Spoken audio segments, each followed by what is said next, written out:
As FEMA fends off allegations about its disaster relief funding, a 2023 webinar hosted by the agency has resurfaced depicting panelists discussing the need to reshape FEMA's policies to emphasize equity over those that benefit the greatest number of people. The agency held the webinar in March 2023, and one the following month, featuring panelists from faith-based organizations, private nonprofits, local and state governments, and others who work in disaster preparedness and relief. Emergency management specialist Tyler Atkins, who moderated the discussion, lamented that disasters compound the disadvantages experienced by the LGBTQ community. LGBTQIA people, and people who have been disadvantaged are already struggling. They already have their own things to deal with. So you add a disaster on top of that, it's just compounding on itself, Atkins said.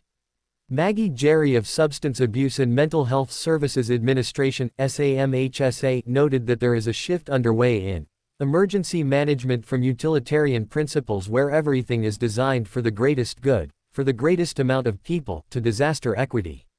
A second webinar was held the following month, focusing on response and recovery considerations for LGBTQIA+ survivors of disasters. The talk came on the heels of a growing number of calls to emphasize equity in FEMA's disaster response efforts. The year prior, in 2022, Sen. Elizabeth Warren of Massachusetts pushed for a new equity advisor at FEMA who would ensure underserved communities have a fair shot at receiving federal disaster aid. The progressive said the nation's lowest income communities and communities of color were the ones most impacted by extreme conditions. We have to address this in a way that is about giving resources based on equity, understanding that we fight for equality, but also need to fight for equity, Warren said. A month after those comments, Harris said the Biden administration would take equity into account when dividing up disaster relief as Hurricane Ian was ripping up the eastern coastline. Echoing Warren's comments, Harris told attendees at the Democratic National Committee's Women's Leadership Forum it was our lowest income communities and our communities of color that are most impacted by these extreme conditions. Last November, FEMA released Achieving Equitable Recovery, a post-disaster guide for local officials and leaders.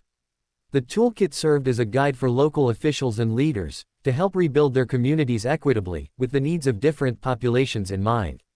The guide was organized around 8 goals intended to help leaders design and execute a more inclusive and equitable recovery planning process. A FEMA spokesperson told Fox News Digital there has been a lot of misinformation about FEMA's assistance programs, which is having a negative impact on our ability to help people. FEMA provides assistance to disaster survivors regardless of race, religion, sexual orientation, identity, or background, and we want to encourage as many people to apply for help as possible, the spokesperson said. FEMA and its dedicated public servants' commitment to serving all communities immediately and effectively remains unwavering, and we will continue to fulfill our mission with integrity and fairness.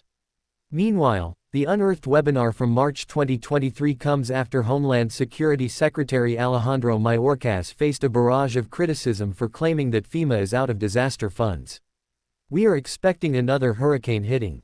We do not have the funds, Mayorkas said on October 2. FEMA does not have the funds to make it through the season and what is imminent. However, DHS Inspector General released a report saying FEMA was sitting on more than $8 billion in untapped, unspent funds. Mayorkas' comments came before Hurricane Milton was upgraded to a monster Category 5 storm, triggering evacuations in Florida. A state still reeling, like much of the Southeast, from Hurricane Helene.